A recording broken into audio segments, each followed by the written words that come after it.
السلام عليكم. لما براند امريكي عالمي يعمل ساعة سمارت وينزلها في مصر، اعرف ان الساعة دي جامدة جدا. مبدئيا بعتذر عن الغياب الفترة اللي فاتت، والدي كان تعبان جدا وبيعمل عمليات في عينيه، فادعوا له بالشفاء. وانا اسف جدا على التأخير طبعا، واستغليت الفترة دي طبعا ان انا اطور حاجات كتير في الاستوديو، وان شاء الله باذن الله هنتكلم عنها في الفيديوهات الجاية. البراند العالمي بمعنى كلمة العالمي، بأسعار تنافسية. خلي بالك قبل ما ابدا الفيديو، ناس كتير هتقول لك على البراند ده ان هو كيلفين كلاين، ولكن هي شركه امريكيه ولكن مش كيلفين كلاين، عشان العلامه او اللوجو بتاعهم سي كي، نفس كيلفين كلاين. البراند ده اسمه سي كي. ده اول ساعه هنتكلم عنها من البراند ده، اسمها سي كي موفيز. ساعه جامده جدا يا جماعه. الساعه دي بجرب فيها بقالي 3 4 ايام كده، حاجه روعه. مفيش ساعه بتنافسها في الفئه بتاعتها. هنتكلم عن تفاصيلها، ساعه كيرفت طبعا، هنتكلم عن تفاصيلها، مميزاتها، عيوبها. وجاي لنا من البراند ده 3 ساعات، دي اول ساعه منهم. فالفيديوهات الجايه كلها هتبقى عن البراند ده. وطبعا كالعاده في اخر الفيديو عندي ليك مفاجاه. عشان ما اطولش عليك المقدمه اكتر من كده، محتاج دعمك جدا الفتره دي للقناه. لايك، الشير الجميل. لو عجبك المحتوى طبعا اشترك في القناه، وما تنساش تصلي على سيدنا محمد عليه افضل الصلاه والسلام. ويلا بينا نبدا الفيديو. نسمي الله ونبدا بالانبوكسنج يا جماعه. تصميم البوكس نفسه يا جماعه كده يشد الواحد. السي كي موفيز ساعه من الساعات اللي شدتني جدا، كتصميم بوكس وكتصميم ساعه وكامكانيات وكاداء، من اول ميزه لاخر ميزه. طبعا بيقول لك ان الساعه دي بتدعم المكالمات، فيها 150 وضع رياضي. لو قلبت الناحيه الثانيه كده 580 ام ووتر بروف، شاشه فول اتش دي كيرفد اميلود، تدعم وضع الاي او دي الاولوز اون ديسبلاي، فيها مكالمات والبلوتوث فيرجن 5.3. طبعا يا جماعه فيها كل حاجه. وخلينا عشان ما نحرقش عليكم الامكانيات، نفتح كده البوكس بسم الله، وشوف العظمه بقى وعظمه التصميم وعظمه البراند. بصراحه حاجه محترمه جدا. اول ما بنفتح كده، طبعا الساعه متجربه بقى لها فتره معانا، ولكن التجربه دي يعني تجربه مميزه. نفتح كده زي ما انت شايف، ده طبعا شكل الساعه، حاجه محترمه جدا. البوكس بيجي كالاتي. اول ما نفتح كده هنلاقي العلبه دي فيها شاحن طبعا 2 بن، حاجه برضو محترمه جدا. وهنا اليوزر مانوال. البوكس ده كده الصغير ده يوزر مانوال، وفي كمان سكرين برودكتور. دي السكرين برودكتور واليوزر مانوال. ولكن كل ده ما يفرقش معانا. انا اللي فارق معايا جدا واللي هيبهرني وهيبهرك هي الساعه نفسها. ودي الساعه يا جماعه. طبعا الساعه جايه بالتصميم الكيرفت، الشاشه كيرفت اولا كده زي ما انت شايف كده، مش عارف واضحه عندك ولا لا. فيها كيرف، انحناء بسيط كده، مدي شكل جمالي للساعه.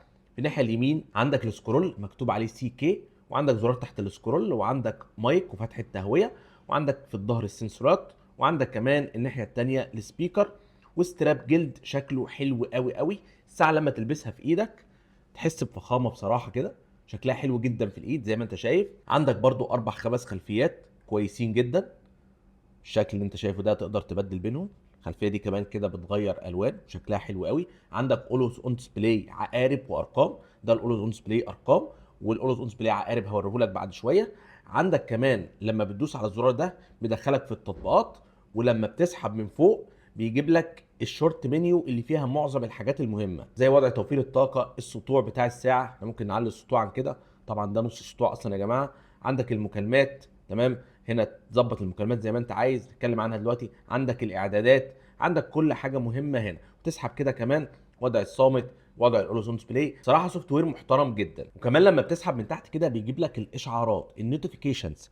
الساعه بتجيب لك اشعارات لكل حاجه، سواء منصه اكس اللي هي تويتر سابقا، واتساب للاعمال، الواتساب العادي. ومثلا لو دخلنا على اشعارات الواتساب العادي كده بيجيب لك كل الاشعارات اللي جات لك في الفتره الاخيره، كل الاشعارات. مش بس كده، ده بيجيب لك اسم صاحب الاشعار ثلاثي والوقت اللي جالك فيه الاشعار. لو رجعنا تاني كده نخش على الاشعار اللي بعده كده، بص كده، حاجه بصراحه نظام اشعارات ما شفتوش في ساعات كتير. نظام اشعارات محترم، لغه عربيه محترمه جدا جدا جدا. وانت بره كده لما بتسحب من الجنب ده بيجيب لك الاكتيفيتي، طبعا تسحب تاني يجيب لك القياسات، تسحب تاني يجيب لك الاوضاع الرياضيه، تسحب تاني يجيب لك وضع النوم. ولكن طبعا لازم نلبس ساعه. تسحب الناحيه التانيه كده، شورت منيو برضو فيها موسيقى لانك بتتحكم في الموسيقى، درجه الحراره 34. والساعه هنا فيها سنسورات قويه جدا هكلمك عليها دلوقتي. ولما بتدوس على الزرار اللي تحت ده بيدخلك في الاوضاع الرياضيه. ولو دخلنا مع بعض كده على التطبيقات هتلاقي اول حاجه بيانات النشاط. عندك الهاتف، تقدر تحفظ 40 اسم على الساعه. 40 شخص تحفظهم في جهات الاتصال هنا على الساعه. لكن اي حد بيرن عليك طالما متسجل عندك على الموبايل بيظهر معاك اسمه على الساعه بخط عربي واضح، وهنجرب نعمل مكالمه مع بعض دلوقتي. سجل المكالمات الاخيره زي ما انت شايف الخط العربي بيجي واضح جدا، والخط الانجليزي برضو بيجي واضح جدا. بعد كده لوحه المفاتيح تقدر ترن على اي رقم انت عايزه. عندك المساعد الصوتي، تمرينات قلنا عليها، دورات الركض، سجلات التمارين، معدل ضربات القلب. الحساسات اللي في الساعه دي حساسات محترمه جدا جدا، وبتديك قياسات لا يعتمد عليها طبيا ولكن قريبه جدا للقياسات الحقيقيه، وده برضو مش موجود في كل الساعات الكوبي. قياس الجسم كله بنقره واحده، وضع النوم، تعقب ركوب الدراجه، التامل. ساعه رياضيه بحت يا جماعه، فيها كل حاجه خاصه بالرياضه. مستوى الصوت المحيطي بيقيس لك الديسيبل. المشاعر، البطاقه الالكترونيه تقدر تضيف هنا بطاقاتك الالكترونيه. الطقس طبعا، الموسيقى تقدر تتحكم في الموسيقى اللي على الموبايل، ولو دوسنا على الثلاث شرط دي تقدر تشوف الموسيقى اللي على الساعه نفسها. وتقدر كمان تربط سماعه بلوتوث. الساعه هنا تقدر تربط عليها ايربودز، تدوس كده وتبحث تربط ايربودز عادي مفيش اي مشكله خالص، ودي برضو من المميزات القويه الموجوده في الساعه. بعد كده التحكم في الكاميرا عن بعد، عندك بوصله، عندك آلة حاسبه، عندك لعبتين تقدر تلعبهم لو الساعه مع طفل ولا حاجه. عندك ميزه قويه جدا وهي مسجل الصوت، تقدر تسجل هنا ريكورد على الساعه.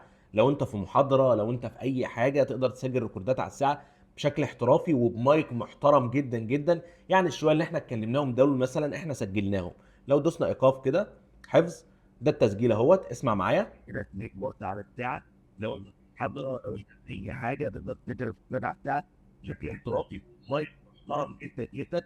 يعني السؤال اللي حكيت فيه ده بس أنا صوت محترم جدا وبتسجل برضو الوقت طويل. عندك بعد كده كشاف البحث عن الهاتف، الاعدادات. نخش في الاعدادات وعندنا هنا تغيير وجه الساعه اللي هي طبعا الخلفيات، سماعه بلوتوث، وضع الاي او دي. منظمه جدا يا جماعه الساعه، منظمه جدا.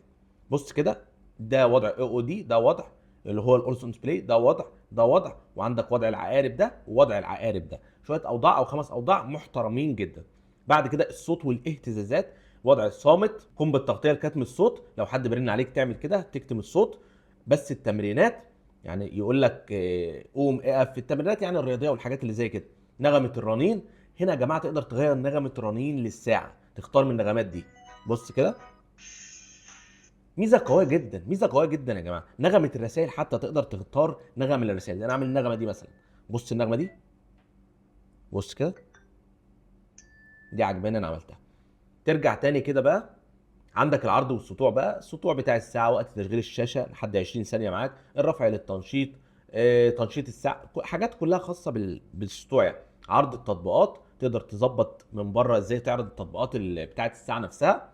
ترجع تاني كده، وضع عدم الازعاج، وضع السكون، الاكتشاف التلقائي للتدريبات، تقفل الساعه. البطاريه اللي برضو اللي هنتكلم عنها، تنبيه بفقدان الاتصال، يعني الساعه لو الموبايل بعد عنك تديك تنبيه، ودي ميزه قويه جدا لو انت هتنسى موبايلك. يعني انت طول ما انت لابس الساعه ورابطها على الموبايل، الموبايل لو بعد والساعه فصلت من الموبايل يديك تنبيه قوي جدا.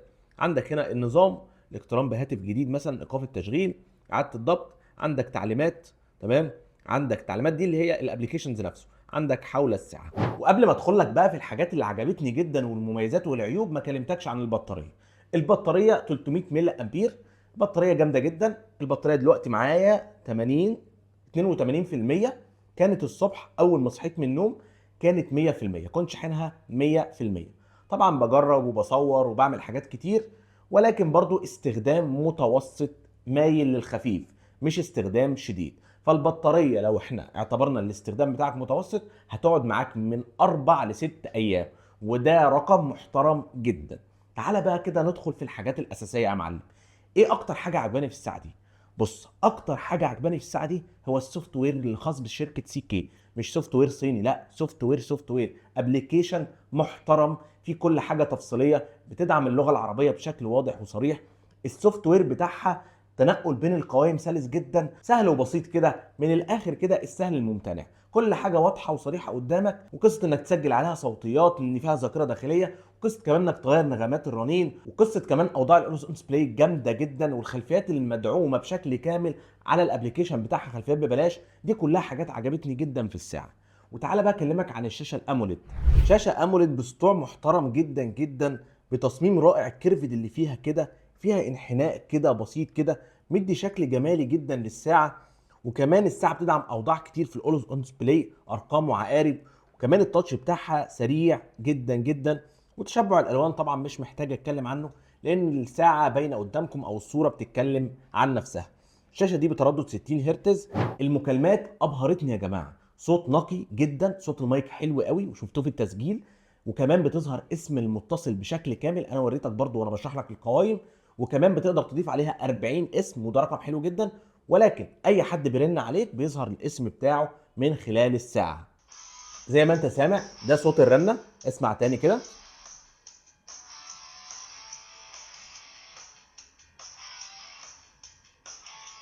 الو. الو. ايه يا هشام عامل ايه؟ الحمد لله تمام. سامعني كويس؟ تمام. صوت في اي حاجه عندك؟ لا كله تمام. طيب ماشي، بجرب ساعه بس يا حبيبي. ماشي. ماشي يا حبيبي، سلام سلام. صوت يا جماعه رائع جدا بصراحه، رائع جدا الصوت بتاعها. اما الخامات والتصميم وجوده الصناعه فمفيش احسن من كده. الساعه مقاومه للميه بمعيار IP68، رقم حلو جدا. واخده شهاده ال 5 ATM، ودي حاجه كويسه جدا في مقاومه الغبار والماء. شكل الساعه في الايد خطير يا جماعه، شكل الساعه في الايد حلو قوي قوي. بصراحه تصميم الساعه دي 10 من 10. خامات طبعا من المعدن، فريم من المعدن، الشاشه عليها طبقه حمايه. طبعا الاستيج جلد مريح جدا جدا. حتى السكرول والزرار اللي تحت السكرول معدن، ومعدن خفيف جدا تقريبا كده سبائك الزنك. حاجه بصراحه كتصميم يحترم يحترم يحترم. بتدعم كل الاوضاع الرياضيه والاوضاع الطبيه اللي انت تتخيلها واللي انت ما تتخيلهاش. خلي بالك انا حاولت ادور على عيب في الساعه دي، اشوف حاجه مش عجباني. لقيت بس ان هي ايه، الخط العربي في الايقونات وليس في الاشعارات رفيع شويه، مش عاجبني قوي يعني. دي الحاجه الوحيده اللي مش عجباني في الساعه. والساعه دي سعرها في السوق بيتراوح من 2800 جنيه لحد 3200 جنيه. ولكن لو هتشتريها من اتش ستور هتلاقي رقم الواتساب بتاعهم في وصف الفيديو، او لينك الواتساب بتاعهم في وصف الفيديو او في اول تعليق. ليك حاجه مميزه جدا في السعر، او ليك خصم مميز جدا في السعر. وليك حاجه خطيره جدا، لو الساعه دي في اي وقت من الاوقات في خلال فتره الضمان بتاعتها، وعلى فكره الضمان هو الكرتونه بتاعتها، تمام، ليك حاجه مميزه جدا. ايه هي؟ ان انت لو كسرت الشاشه هتدفع مبلغ رمزي، مبلغ رمزي يعني مش هيعدي تلت تمن الساعه يعني، وتاخد ساعه جديده. انت بس اكسر الشاشه ومالكش دعوه، مع انها عليها طبقه حمايه جامده جدا. الساعه دي يا جماعه من البراندات، او جايه من براند امريكي، براند محترم نازل ينافس ساعات كتير في نفس الفئه دي من براندات مشهوره معديه الرقم او السعر ده بكتير. وما تنساش بقى لو عجبك المحتوى تشترك في القناه. وان شاء الله باذن الله في كمان ساعتين من البراند ده جامدين جدا، ساعه بناتي وساعه كمان رجالي حلوه قوي، هنزل لك عنهم فيديوهات الفتره اللي جايه. واشوفكم انا بقى في فيديو جديد، والسلام عليكم ورحمه الله وبركاته.